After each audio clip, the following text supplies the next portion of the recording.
Okay, welcome to the Economic Development Committee of the City of Wausau. It is Tuesday, December 2nd at 5:30 p.m. With a quorum present, I will call the meeting to order. First on the agenda, public comment on agenda items and reading of the City of Wausau public comment statement, if there are any public comments here. Is there anyone here for public comment? No public comments? Okay, then I will not read the statement. We'll move on to agenda item number 2, consideration of the minutes of the preceding meeting. The November 4th, 2025 regular Economic Development Committee minutes. Committee members, do you have any questions, any changes needed on the draft of the minutes? Motion to approve as presented. Okay, motion to approve by Alder Neal and a second by Alder Killian. All in favor? Aye. Okay, none opposed, so that passes and that will be put on file. Agenda item number 3, presentations. Informational presentation to summarize City of Wausau for Older Adults Report 2025, prepared by the North Central Wisconsin Regional Planning Commission. I'm really excited to hear this because I was really excited to read it. Thank you. Yeah, so Sam Wessel, North Central Wisconsin Regional Planning Commission. Is the PowerPoint in the packet? Yep. Okay.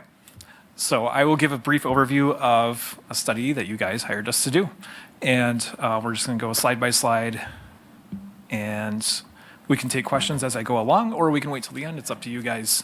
But a little bit of background behind this.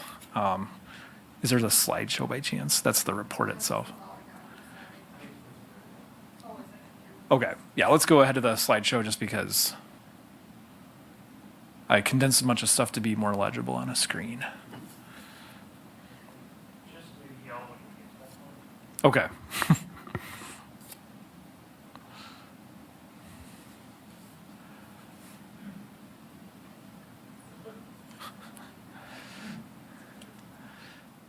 I had a lot to say. There it is. All right. So we can go to that next slide already, the background one. So some of you probably remember in 2022, we did a regional housing assessment that was with 7 other municipalities and the county. Those are the total units that were projected at that time. Wausau specifically was 898 by 2040. But of course, there was such a shortage that we said, well, the more the better, just because you'll help meet that regional demand if you exceed that. So since then, there's been strong interest from not only municipalities, but also developers in saying, okay, we know that there's an aging population and their residential needs will change, but how much? No one's done a study on it. And that's absolutely correct. I've looked around and not a whole lot of communities have done this yet. So this is sort of uncharted territory for us. But hopefully this report will be useful because I took the data that I did have available and sort of streamlined it into something that's useful, that is marketable. And we'll talk about the ins and outs of that data in a bit. If there's one thing I want you to take away from this presentation is that affordability for the housing itself and then staffing for some of the more healthcare oriented facilities and residential facilities are going to be the top 2 concerns. That's probably not a surprise because we keep hearing those 2 things. And those same things apply here. So next slide, please. All right, so it started out as a senior housing study, but we are calling it the older adults housing study because there's been a shift in terminology, mainly because you now have people retiring at 55 and people living, till 95 or greater. There's a much greater spread of lifestyles in these age groups once someone does retire.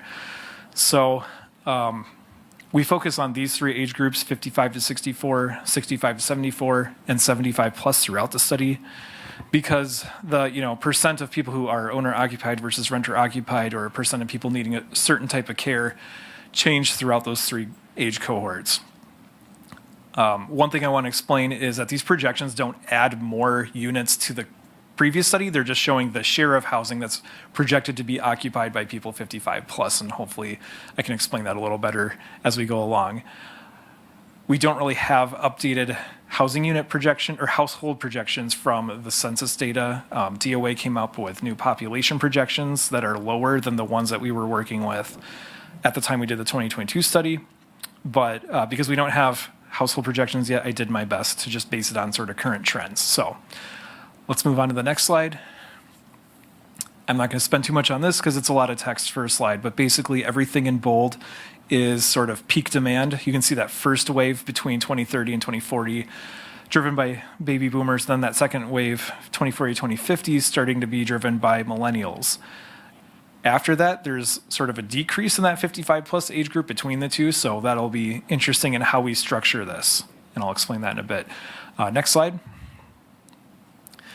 When we talk about housing for older adults, the continuum of care is a big term that comes up, and this is a graphic that is the most simplest terms I could put it in. So basically, housing with no services on the far left, that overlaps with the general housing market. There might be some products where, you know, if you're downsizing, you might want everything on one level. You might want, I don't know, walkability.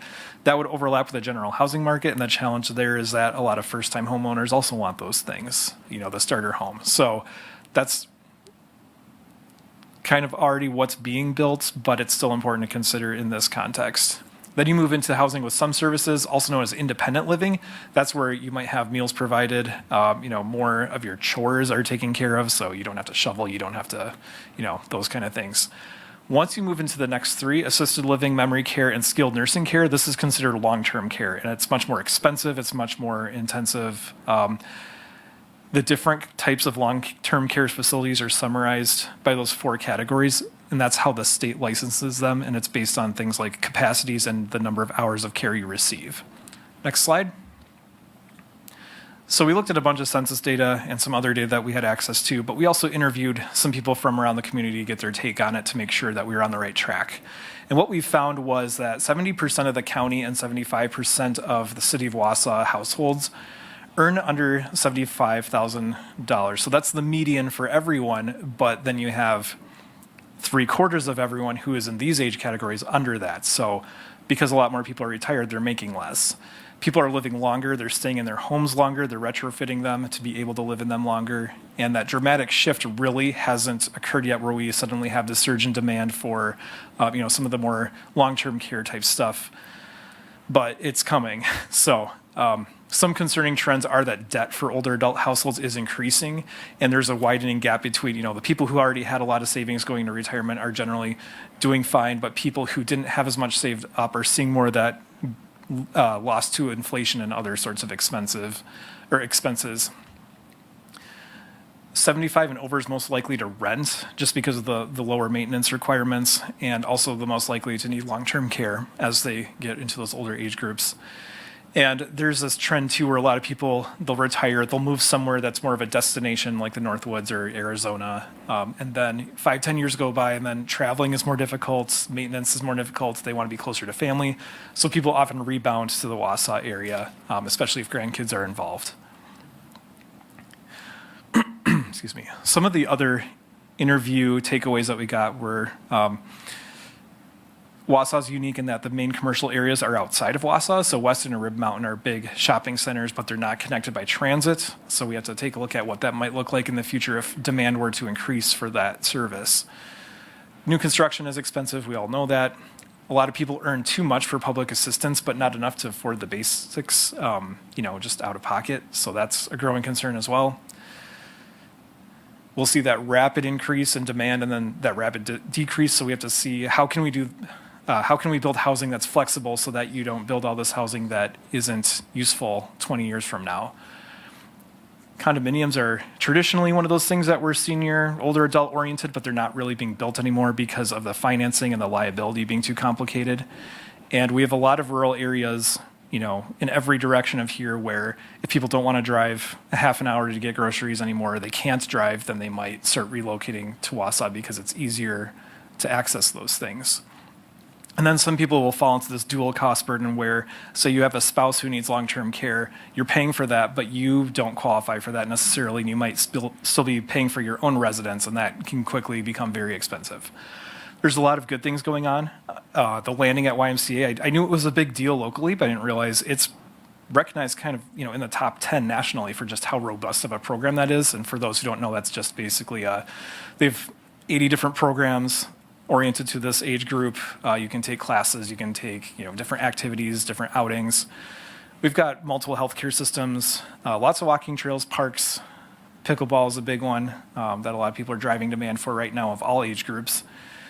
And there's some new trends in older adult housing where you can live in your own home longer, or you can move between the different levels of care without switching apartments. And a lot of that's in the report. I won't go into too much detail for the presentation. And a lot of people do like that Wausau has that size where there's amenities and things to do and all the stuff you need, but it's not overwhelming. We don't have a ton of traffic. We don't have a ton of crime necessarily compared to larger cities. And we're also pretty affordable compared to a lot of other places too. Not as much as in the past, of course, but more so than a lot of places. And then we also have a mix of, if you want to live downtown, you can. If you want to live out in the country, you can, and everything in between without having to go that far to find those things.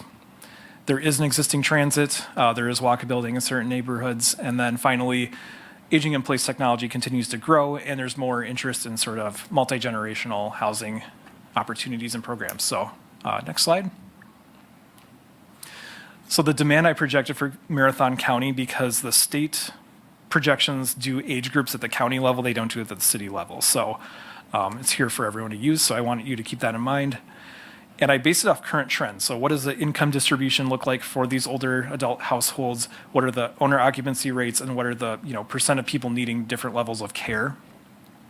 And then I added 20%, just because other senior housing studies I'd seen added 25% to account for demand driven by rural areas, around surrounding their market that they were studying. And I just bumped it down to 20 to be a little more conservative so we don't overhype, what the demand is. So we got three main categories. The owner and renter occupied stuff, that's, again, that overlap with the general market. And then we got independent living, which you can see those rates on the screen. 1.5% of people above 65, and then 13% of people above 75 tend to require that kind of living. And then long-term care. And I just base that on, how many beds per capita do we currently have? And then I plug in the numbers of the population projections for those age groups to see what that looks like over time. Next slide. And here's a summary. Owner occupied is on the left, renter occupied is on the right. And you can see how that demand is initially through 2030 pretty steep, but then by 2030 we expect it to taper off for owner occupied, but then increase for renter occupied, because again, once you get to the 75 plus range, the renter occupied rates are higher. Next slide. And we can come back to any of these slides. I know there's a lot on there that is hard to absorb in a short amount of time. This is the independent living. If you have sticker shock, so did I. So the standard for affordability is 30% of your income going towards rent, but a lot of times people are paying closer to 65% for independent living, which is a lot. But it does include more, like your meals, and you might not even be owning a car anymore, so it does kind of make up for it a little bit. But here you can see the demand continues to increase through 2040 for independent living. Next slide. And these are basically the existing capacities we have for the four types of long-term care facilities. How many per capita do we have currently for people 65 and older? Because 65 is when the demand for those starts to go up. That 55 to 64 doesn't really drive a ton of demand for that kind. Certainly there's some. And then you can see that the demand 2030, 485 additional beds, and then another 60 beds by 2040. That's a lot rather quickly. Next slide. So here's just a summary of what I just explained. And again, these are not additional units to the 2022 study. It's just the share of those units that are expected to be occupied by these age groups. So 636 single-family homes more will have 55 plus households in them by 2030, 402 renter occupied by 2040, 771 independent living by 2040, and 545 beds by 2040, according to how we calculated this. Next slide. I won't spend a whole lot of time on this. These are the recommendations that came from the 2022 report. A lot of this you guys are already doing or have already done. And then, of course, the ongoing monitoring programs that we do. We talk to you guys and your staff quite a bit, so we're always up to speed on that. And then the next slide, we have the new recommendations that came out of the study. So this involves actively targeting developers who can provide the continuum of care and the varying housing styles, but also recognizing that staffing is going to be just as big of a problem as the housing units themselves. So the second recommendation deals more with working with your healthcare systems, your technical colleges, your four-year colleges to sort of, how can we create a workforce that will staff these places? Because there was a Wisconsin public radio report recently that projects a shortage of 36,000 workers in the coming decades for RNs, CNAs, and home health aides, which directly impacts this group and the demand will be driven by this group. And they took that based on the growing 55 plus population relative to how many kids are expected to go into college for those different occupations. And then one thing I wanted to add too that is in the report that I thought of since writing it is EMS is also affected by this too. There's already a strain on that system in a lot of places. Number 3, development of transit, parks, outdoor rec facilities, and other public facilities, because a lot of people use those things, even if they're not quite in those long-term care facilities. Walking trails and pickleball are sort of the top 2 things people like to do in those age groups. Maintaining, rehabbing existing housing, because that stuff's more affordable than new construction, and people don't want to move if they don't have to for the most part. So embracing those new technologies and finding ways to retrofit old houses to keep people there longer. And then finally, you guys are already doing this, but finding existing structures, lots that can be used for housing for older adults, and maybe no one thought of that in the past. Next slide. That's all I have. I presented this to Plan Commission a couple weeks ago. I'm going to present it to council in a bit. We want to take all the feedback we get so that we can add stuff to the report itself before we publish it and finalize it. So I'd love to hear your thoughts. Questions, comments from the committee? Alder Tierney. One of the things that would be a real concern for me is we don't have enough staff to work what we have right now. It's a horrible shortage at this point in time. Places are working very understaffed.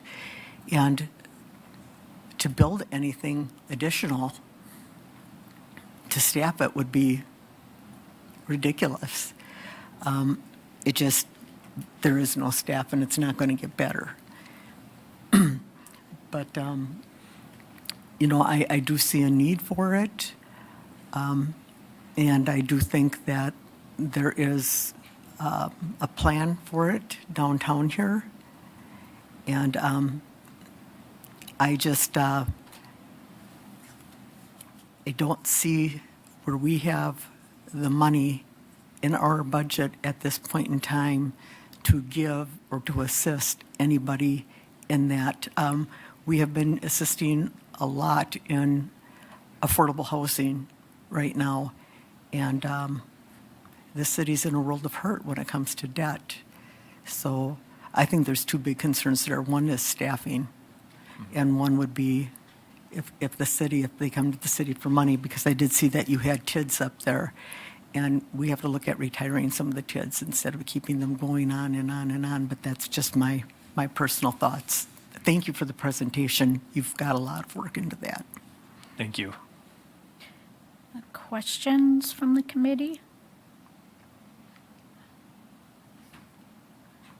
Alder Killian. How dependent is this on city subsidy? So the good news is it doesn't all have to be. So the recommendations are pretty broad, so you can see what works for you and go with it at the time.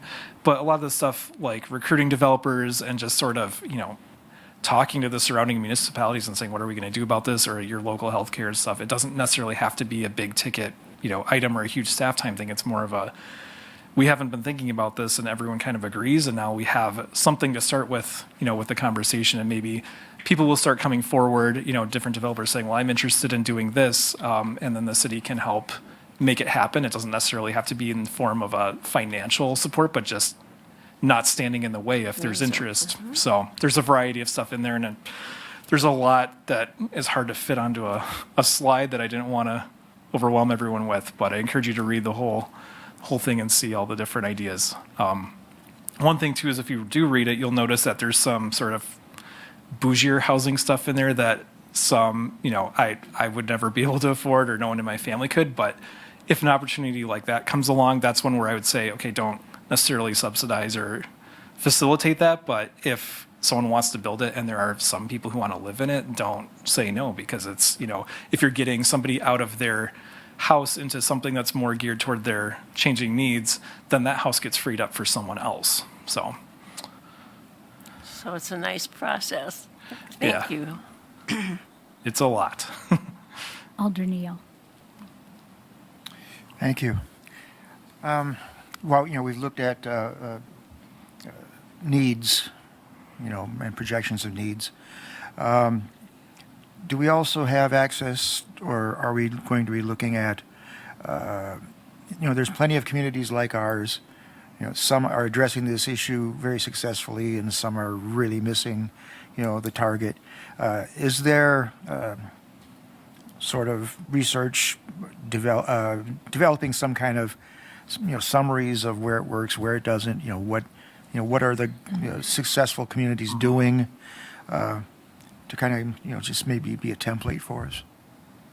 That's good. Yeah, I think I'll do one more search on that, because a lot of the stuff that comes up when I see it is an organization taking the lead. Like, even a university was building a housing complex for alumni that they wanted to keep on campus. That was one of the more unique ones. But a lot of it is, one developer or one foundation or one, individual leading something, rather than what communities have sort of like a community-wide approach to this issue. So I think that would be a good thing for me to quick research to see if anything comes up. But so far, nothing really stood out other than the one-by-one sort of developments.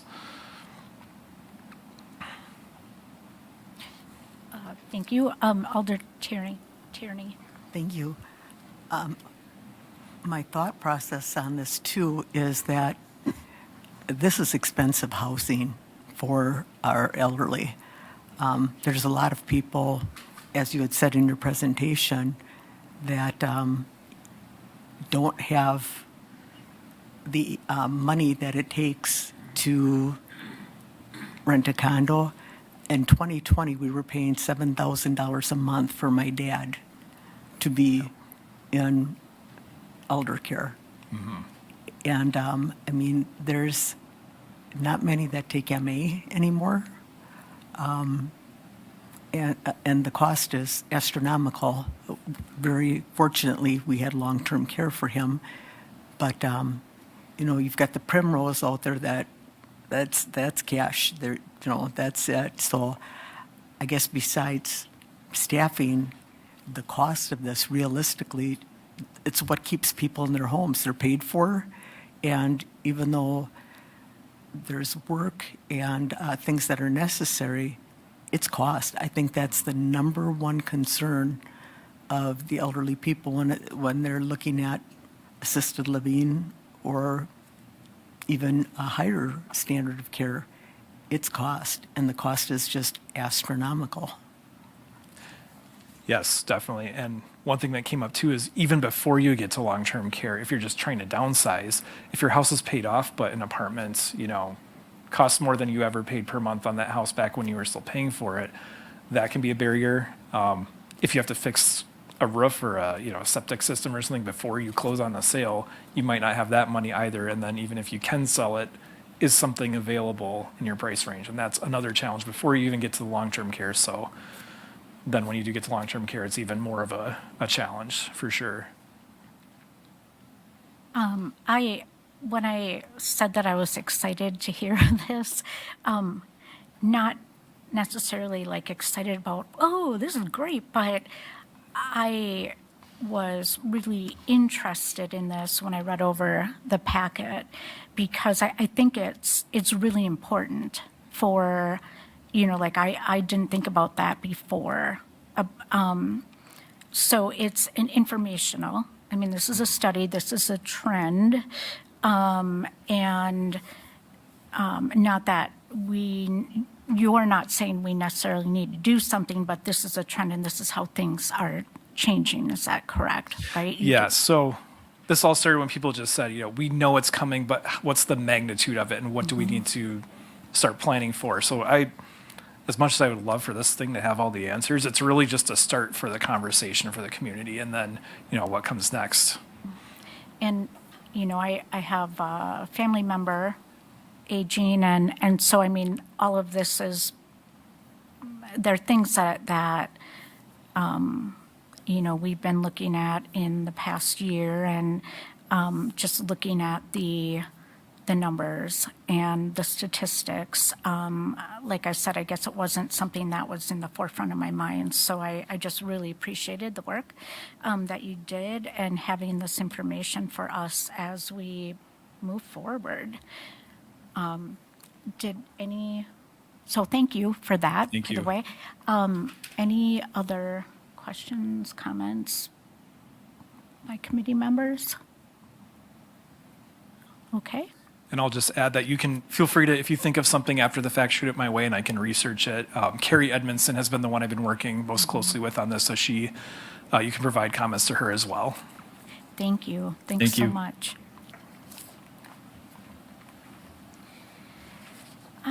Okay, so moving on to number 4 then, discussion and possible action.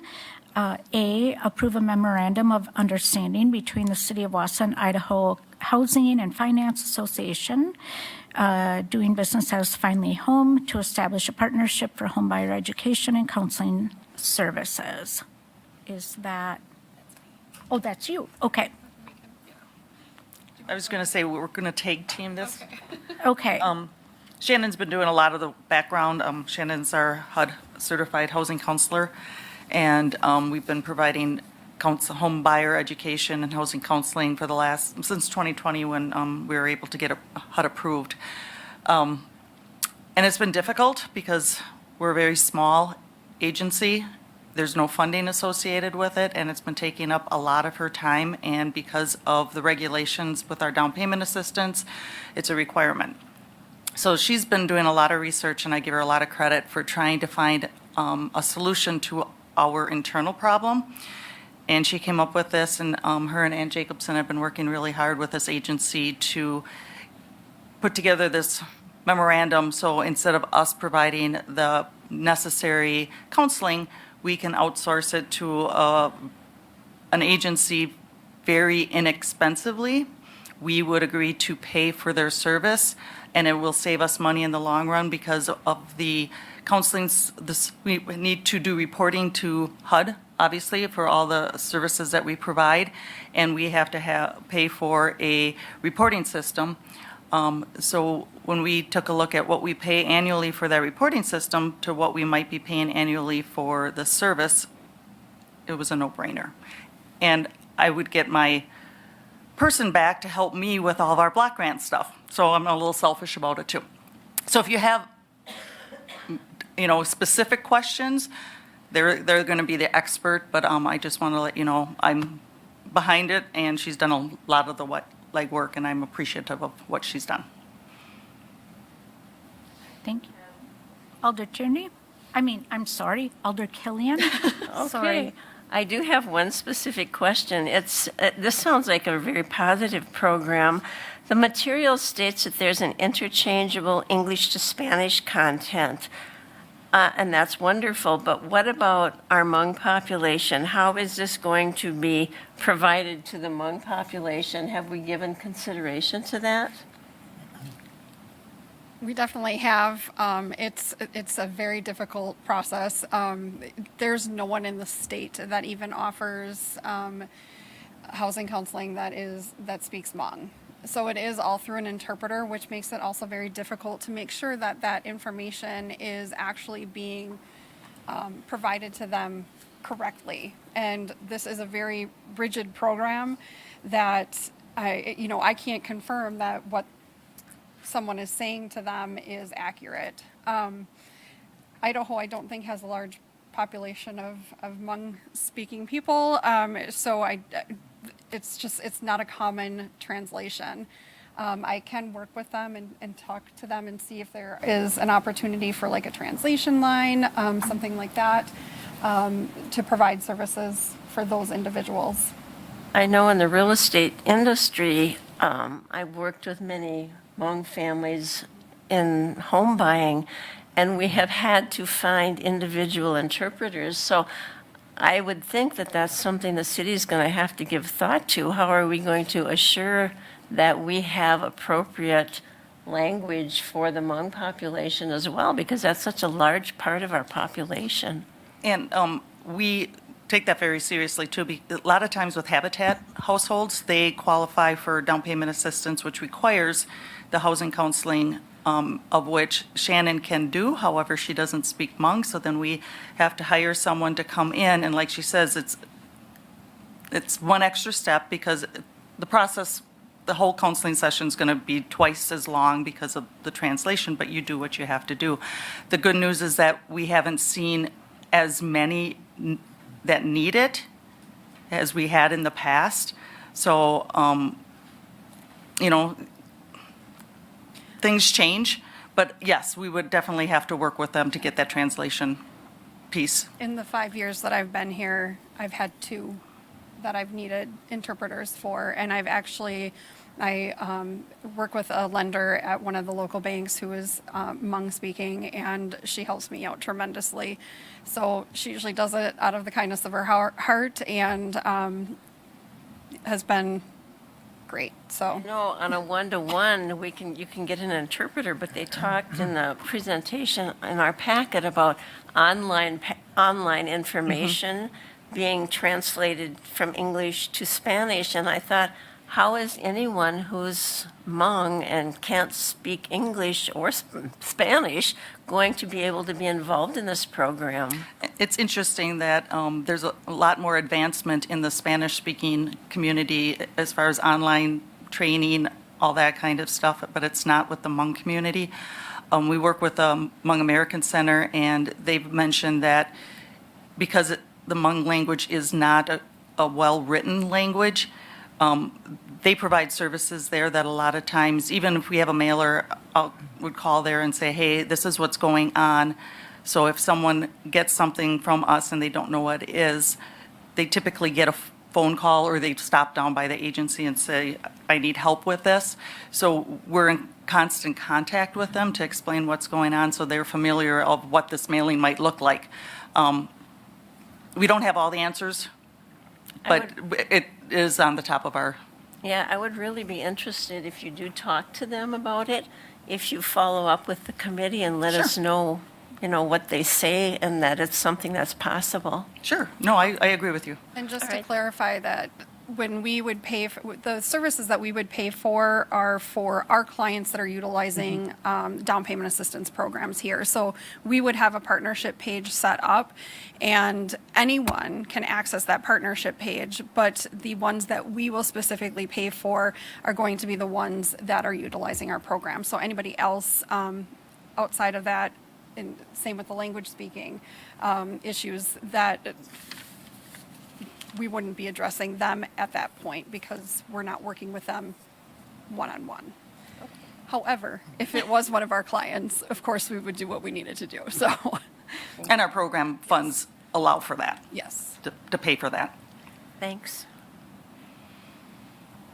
The Hmong language there was nothing in writing until like the 1950s, so it's pretty, new. That is a good point. Thank you for that.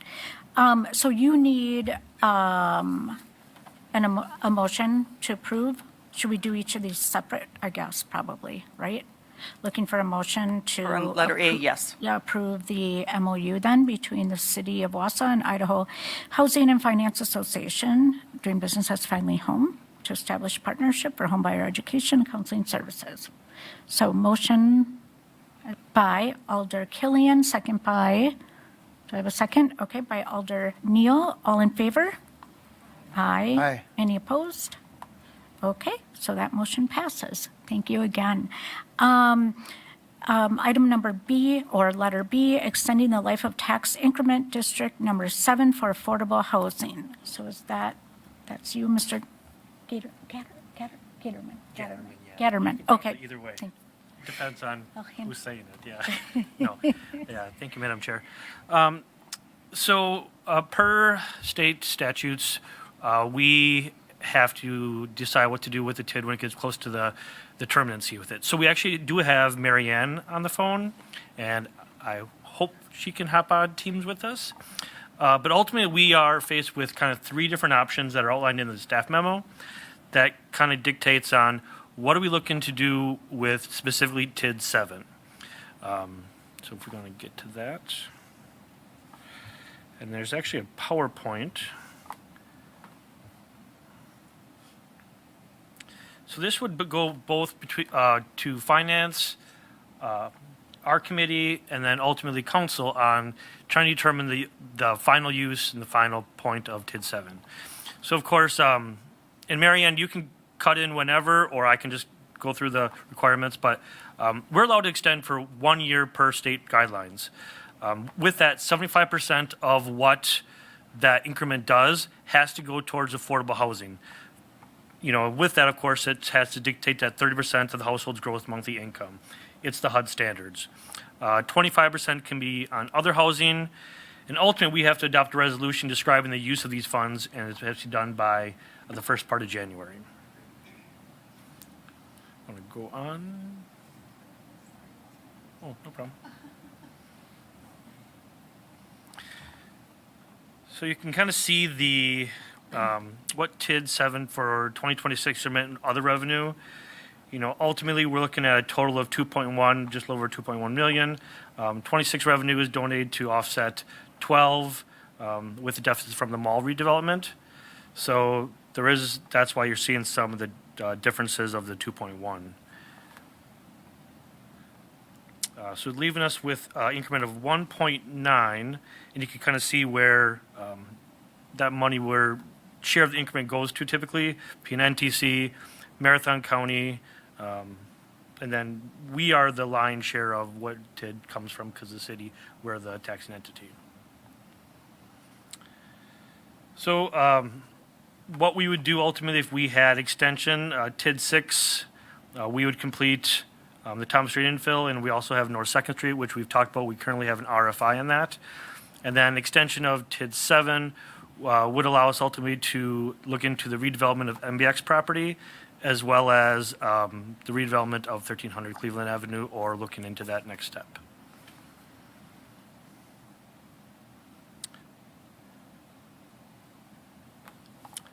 So ultimately, if you look at the closure impact to the city budget, and these are examples, ultimately if it's closed and it dictates an earlier, we do get the portion of the increment now finally with us with an addition to it. But really what we're faced with is, go to the last slide, and this is, I think, more the discussion point, is to close TID 7, it does generate approximately 424,502 for operating budget, and that's how TIDs ultimately work. We keep TID 7 open specifically for affordable housing. That 1.9 would be available for the housing, and then 69,000 would go back for operating budget. Or option 3 would be to keep TID 7 open for the extension, both for affordable housing and to offer a one-time transfer of reserves of 355,158 for the operating budget firefighters.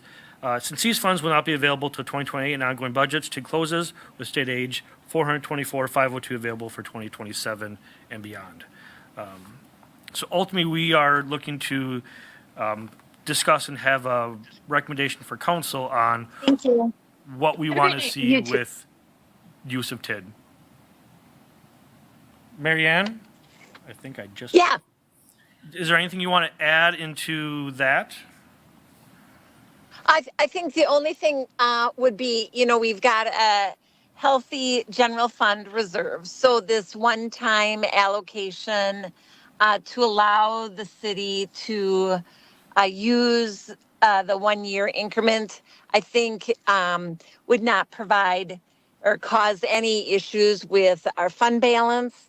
And that resolution that Patrick talked about, where we're defining how we're going to use the funds, we always recommend trying to be as general as possible in case there's a need that is not anticipated. So, language could be to develop housing, single family and multifamily affordable housing, along with rehabilitation of existing housing stock. Now, when Common Council approved the TID 6 resolution, they did say they wanted 100% of it used for affordable housing.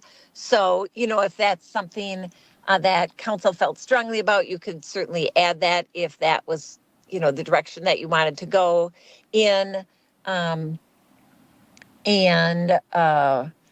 obviously, housing and affordable housing has been kind of a forefront in some of the strategic initiatives that council has been working towards in the recent years.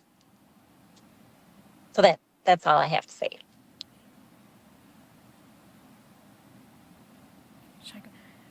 Thank you. Okay, so questions from the committee. Alder Killian?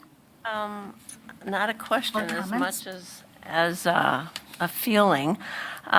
Taking a look at both of the options that are presented, closing or extending the TID, overall, I am not in support of the TID extension.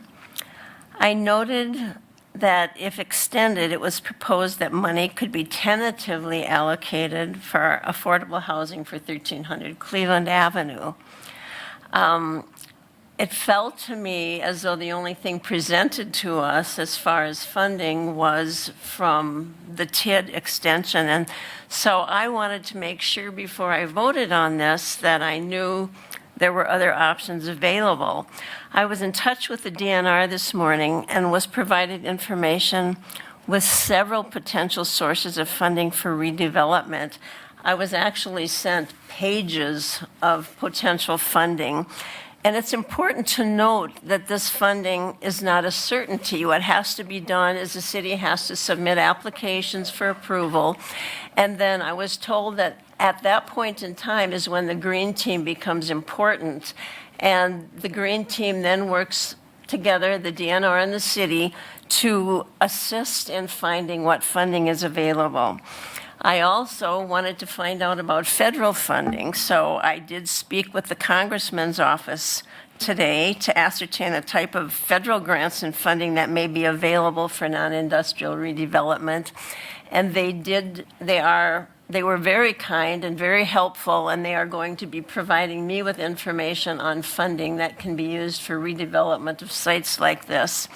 So I guess in conclusion, I am not going to support the TID extension, and I'm wondering if it would be helpful if ED could provide the committee with some sort of list of available funding for us from the state and on the federal level, so that when we deal with projects like this, we have options other than one to take a look at. So I will not be supporting the extension of the TID, but I would like to request that we get some sort of maybe a list of funding sources that we could be looking at so we can make really complete decisions about these things. Thank you.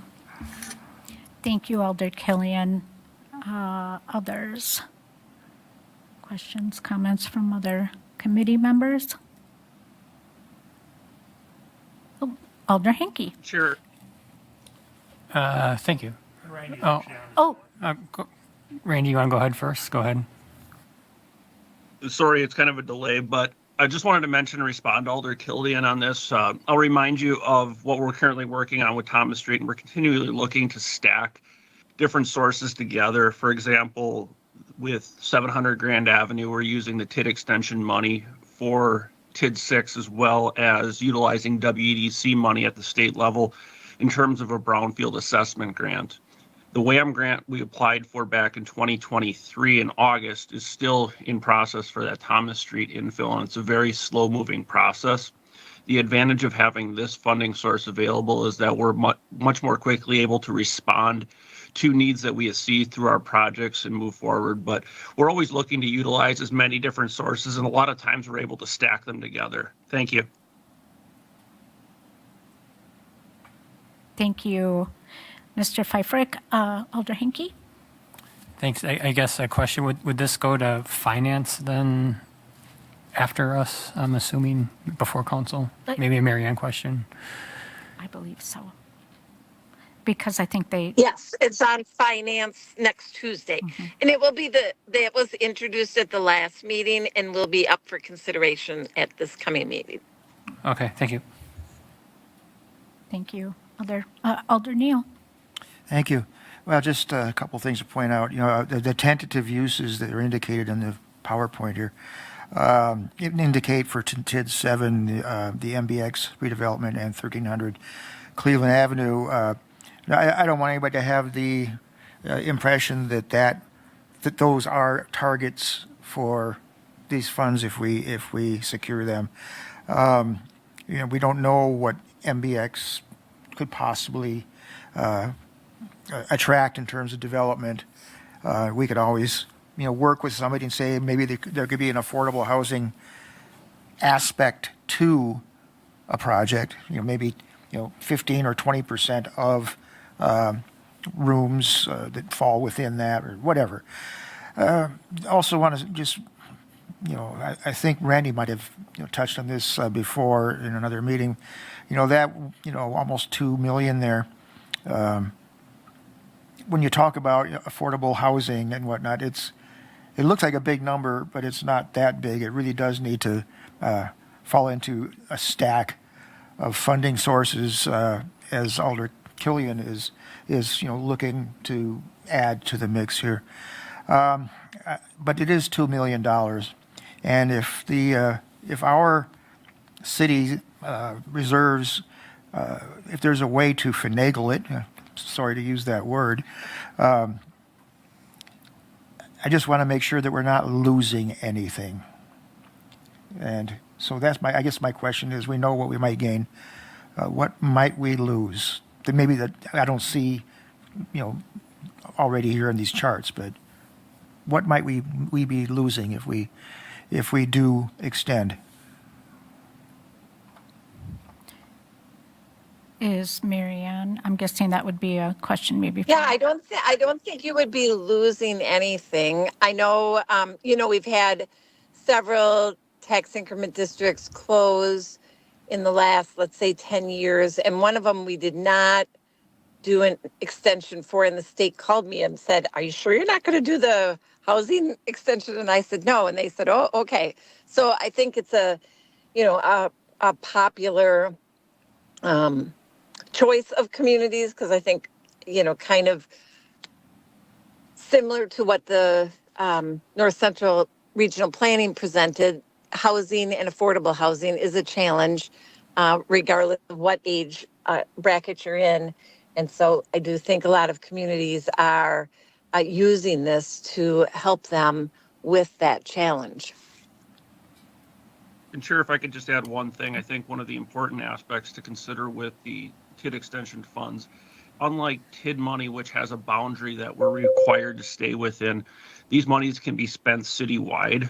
So talking about some of the challenges that the Regional Plan Commission report brought up, it gives us a better option to utilize these funds across the city rather than just in specific districts. So that's something also to consider as part of this. Thank you. For affordable housing. Okay. Alder Neal, did you have something else?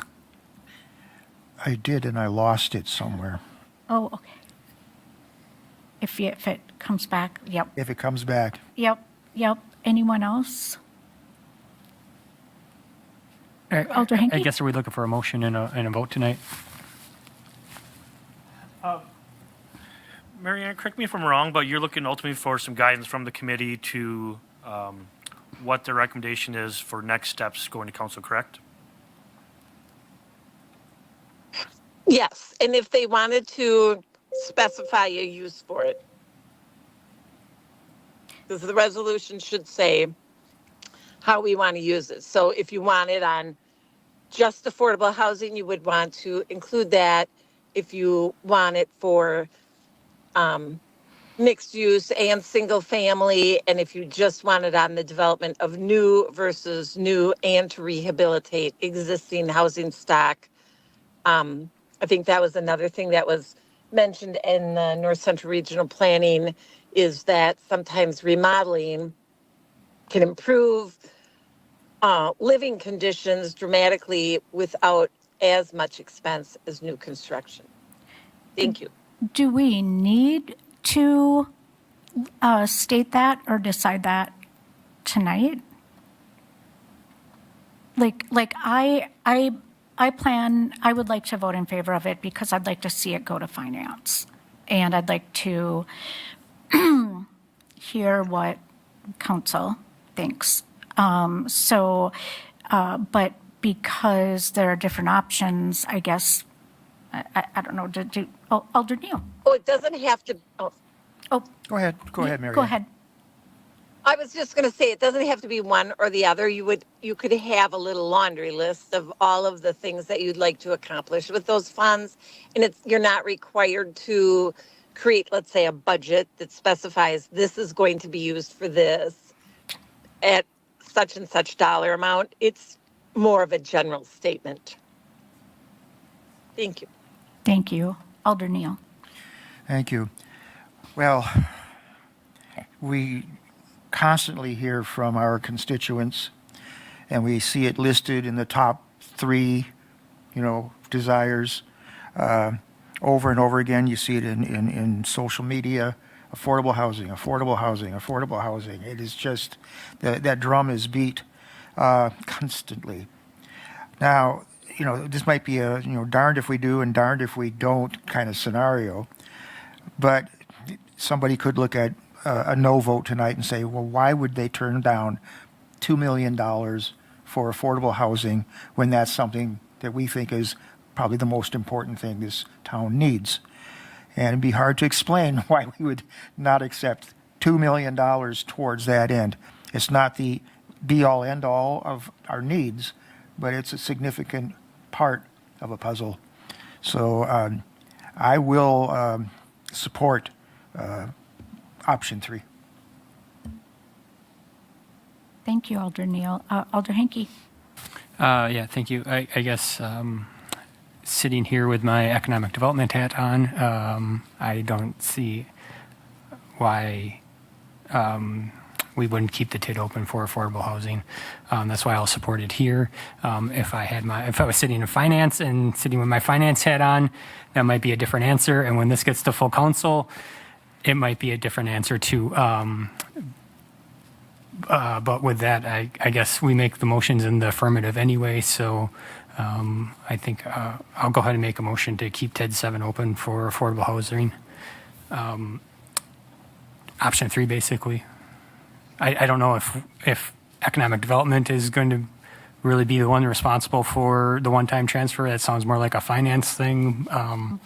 So I think from our standpoint, I think I'd make the motion to keep TID 7 open for affordable housing.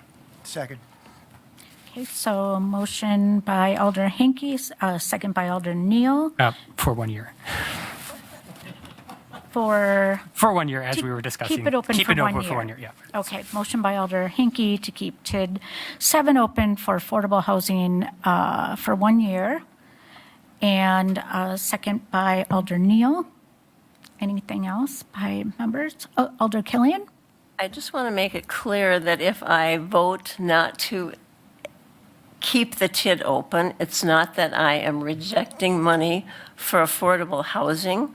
What I'm doing is looking at other sources to fund our affordable housing. And I believe from the information I got from the state and from our congressman's office, there are a vast amount of programs available without keeping the TID open. So that would be why I am not voting to extend the TID. Can I ask a clarification question on that? Were they talking about affordable housing in general for anywhere in the city, or were they talking about 1300 Cleveland when you spoke with them? What I asked for was information to redevelop sites and provide any kind of funding or grants for housing, for whatever, something like Cleveland Avenue. And the reason I did that is because we have so many sites in Wausau that need redevelopment and need funding. And when I looked at the proposals here, I got the feeling that this was the only source that we had for affordable housing, and Cleveland Avenue was specifically mentioned on there. So I just wanted to make sure that that was not the only source for affordable housing, and that's the information that I inquired about. And I don't think the TID should be extended just for that reason. Thank you. Alder Neal. Well, as stated earlier, and Randy mentioned it too, every effort would be made. I mean, approving this wouldn't preclude, other sources of funding, which we would need anyways, and we would pursue them anyways. We would need everything that's available to us to meet the need. So, but this $2 million essentially is a big piece of trying to meet that need, but it's not the only piece. It won't stop us from, going down all the other various avenues of potential funding from federal or state or otherwise. So I just don't want that it to be understood that somehow we're throwing the baby out with the bathwater. It's stacking is something that's going to need to happen, and we need to follow every available avenue. So yeah, thank you. Thank you, Alder Neal. I completely agree. I guess when I looked at it, Cleveland Avenue is on there, but so are some of the others, the other developments. So I guess I was looking at it as it could be used for a number of different, developments, and it is one part because it is so expensive to develop. So it's good that we're having this conversation to clarify things. Mr. Gatterman. Yeah, and Alder Neal really hit it on the head that there's many parts of a capital stack. TID financing being part of it, TIF opportunities, but whenever we start, these are kind of existing projects. That's kind of why they sit on that docket right now. They're ones that kind of, we're working on currently. We don't have other ones on there because these are current projects ultimately.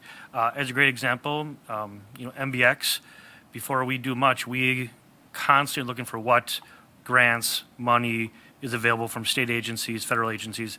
One is actually sitting in the room with us tonight to talk on another topic, but that's what we always have to look at before we ever, start to look at the project, any part of it, whether it be the demo, whether it be the cleanup, whether it be any part of it. We look for financing options, grant options from WDC is a great example, one of our great partners.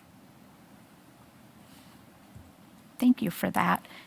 Alder Killian. Just one more brief thing. I understand that there are other options and you would pursue them, but what might have, for me and for some of my constituents, what might have been positive is that in addition to listing that on there, indicating in the packet that there would be more options pursued, because when I looked at that and when others looked at it, it felt like that was saying if we extend the TID, this is what we're going to have. There was no mention that anything else was going to be pursued. So it's just a suggestion that may have been helpful. Thank you for that. Anyone, any other comments, questions? Then we're ready to vote. So we have a motion by Alder Hinkie again to extend TID 7 for 1 year for affordable housing, and a second by Alder Neal. All in favor? Aye. Aye. Any opposed? Okay, so you got that. Okay, okay. So that motion passed. So next on the agenda then, let me pull that back up here. Sorry about that. So we are at letter C, approval to proceed with Wisconsin Economic Development Corporation Certified Sites Program, WEDC Certified Sites Memo. I'll turn this over to you again. Thank you. Madam Chair. So ultimately, Wisconsin Economic Development Corporation, which I use the acronym probably way too many times, WEDC, is one of our top partners. You know, with CDI grants, we've worked with brownfield grants. They are probably a top partner for municipalities within Wisconsin specifically. One of their actually programs is the Certified Sites Program, which, as kind of the memo outlines, the Certified Sites Program, what they do is they provide rigorous standards that sites must meet to attract developers to build there ultimately. And then it's on the municipality to provide a due diligence to prepare that site for developers. For example, they know, archaeological, they know the geotechnical, they know these items that they could come in and build without running into potential issues. So this is almost like a safety net for development to come in saying, yeah, this site is ready. It's shovel ready. We actually have approximately 100 acres within our business campus off of Innovation Way. Of that 99.5, roughly 70% is developable because you cannot develop in wetlands, and there's wetlands on site. We are looking to have these sites, WC, their Certified Sites Program. We actually have one of these 4 parcels that make up this 99 that was previously certified by WEDC. And what we heard from developers is they need a larger size. They're looking at that 60, 70 or larger acreage to bring in jobs, to bring in more people. So what we are doing is we are working with WEDC on providing both that due diligence with contractors, but also some in-house mapping to incentivize, really developers that they can look at this and say, oh my God, I can go there and not run into any problems with subsoils. I can run into problems with things that can hang up a project. So what's great about this program is there's actually a grant that we do get from WEDC to cover some of the due diligence costs from contractors, doing the borings, doing any of that stuff. And that's why we actually have Melinda Osterberg here with us, which she can talk to that a little bit for us, and that would be helpful. Thanks, Patrick. Melinda Osterberg, I'm the Regional Director with the Wisconsin Economic Development Corporation. So I serve your region. So my region goes all the way up to Lincoln and to the south to Adams. So Patrick's exactly right. What we see are companies increasingly wanting more land, even for smaller projects. They're wanting to buy 40 or 80 or 100 acres because they want that area to expand. So the current certified site's a little small. The process to get certified under the old program was less comprehensive. So the standards have changed a little bit. So I think that this process will get you even more situated for development. We've seen large projects want to be on certified sites. A good example in our region is going to be Metalco in Wisconsin Rapids. That was a Canadian company that was looking to site an aluminum billet manufacturing facility. And they chose Wisconsin Rapids certified site to do that.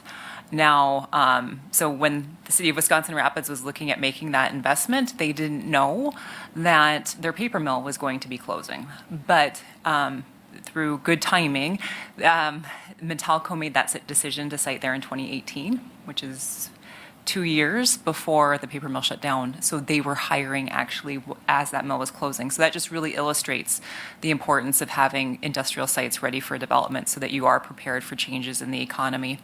Another large project that was recently announced was in Port Washington. That data center did choose a certified site. So that was key in their decision-making process. So we are seeing interest in our sites. We keep a website where it is all of the data is there too. So if a company is looking and they are, want to pull up the whole file, it's available to them. I can tell you in marketing other sites, trying to collect all of that information for a company that's interested in developing is very burdensome. You have changes in staff. And so, if you're trying to pull geotechnical studies from 20 or 30 years ago, which I just had to do for a project, that can be very difficult. But it is all hosted on WEDC's website. We do have that information for that particular community. That was from 2001, which is pre-digital, so I was pretty impressed. So that's just kind of the long-term value. This is a long-term investment. You're not going to certify a site and get a project in the next week, but it just sets you up for that eventual possibility of industrial development. Thank you. Did you have something? Yeah, and the only thing I would add, there's some cool opportunities that we actually have to not just promote it through WDC. WDC hires a site selector who will come and visit Innovation Way, those 4 parcels, and it'll be just like a developer's coming. They'll meet with the mayor. We will describe the project, describe the utilities. We'll have those partners there, like Eric from DPW. We'll have utility there from Public Service, talking about the availability of utility offerings. We will visit the site, and then from that, he'll actually provide recommendations on ways we can improve maybe our presentation, maybe our site, and they are rigorous standards that not every community has. So it really does set us on a platform for developers to come here. And, Melinda did talk about the opportunity to on a website, which now everyone can look at and kind of search. But WDC has worldwide, reach. They have a guy in London. Germany. Rome is in Germany. Okay, Yeah. the guy named Rome is in Germany. It always confused me. But with that, that is a WDC employee who is working, internationally to bring businesses to Wisconsin. He then shows certified sites as those potential offerings. So really good opportunity. And with a grant from WC to lower the cost, we then, because it obviously our business campus is a major TID for us, TID 11, we would utilize that infrastructure cost to cover the remainder of the 50% of that. Just to kind of mention that this is the first year WEDC has ever provided any grant funds for the due diligence studies. So this is kind of like a pilot year for us. And when Randy heard that, he always likes a deal. So he was like, well, this sounds like the time to get this certified, because this, I can tell you, because of frankly, the lack of interest in the program, just because budgets are tight, that, these funds might not be here next year. So, looking forward, this is a great time to take advantage of having the state pay for half of your due diligence costs. And also to back up, the site selector not only, will kind of provide you feedback on the presentation, it's a real opportunity to have a dress rehearsal. There will be recommendations on industries that are well suited for the site. So if you are wanting to be very proactive, reaching out to companies to promote Wausau to them, that you have a study that was completed by a third party that says that this site is suited for their type of industry, it can be very beneficial. Thank you. Before we have questions from the committee, I just want to let you know that I already asked about data centers, and that is not what it would be for. So that was my concern. So anyway, comments or questions from the committee? Alder Neal. I would make a motion to approve proceeding with the Certified Sites Program. Okay, motion by Alder Neal, were you seconding? Okay, and a second by Alder Killian. Any other questions or comments from the committee? Okay, then all in favor? Aye. Aye. Okay, none opposed, so that passes. Thank you so much. So moving on, let me switch again here. So the next, number 5, is a discussion update on commercial rehabilitation loan program. Ms. Stratz, thank you. Yep, me again. In your packet, there's a memo back in, actually a year ago. We have presented to the Economic Development Committee about our commercial rehab loan program guidelines, and at that point, you allowed us to go ahead and approve the potential projects in-house, so we didn't have to delay them and go through all the steps, and we really appreciate that. But the caveat is that you want us to report back, and so that's what we're doing. We didn't come to you sooner because we had no activity, and then all of a sudden in September, we got 2 loans almost on the same day, and They're both by two automotive places. However, one isn't for their automotive place. And they both closed on the same day. So it was just, something was in the water. In the packet, it talks about both of the loans. I'm not going to read it word for word because I know you can do that.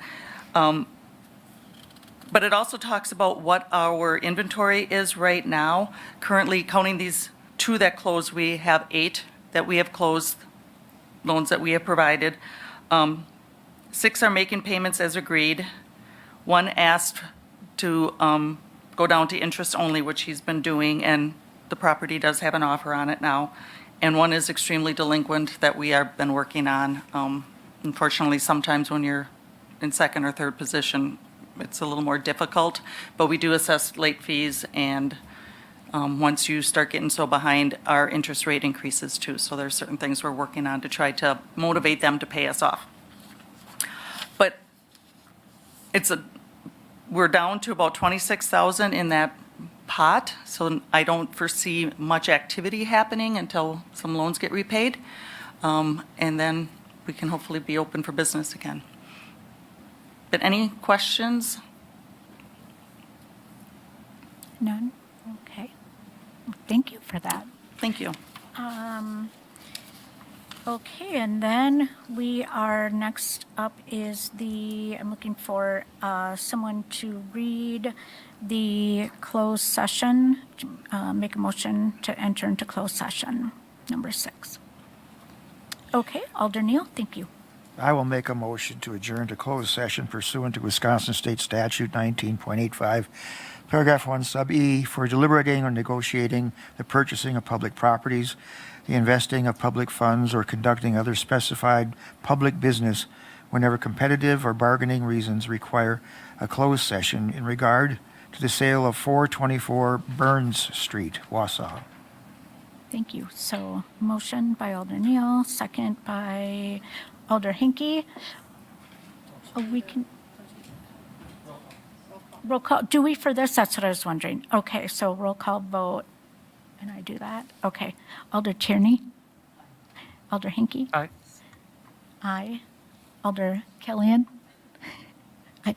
And Alder Neal? Aye. Thank you. So we will move into closed session and then reconvene into open session to take action if we have action to take. We will.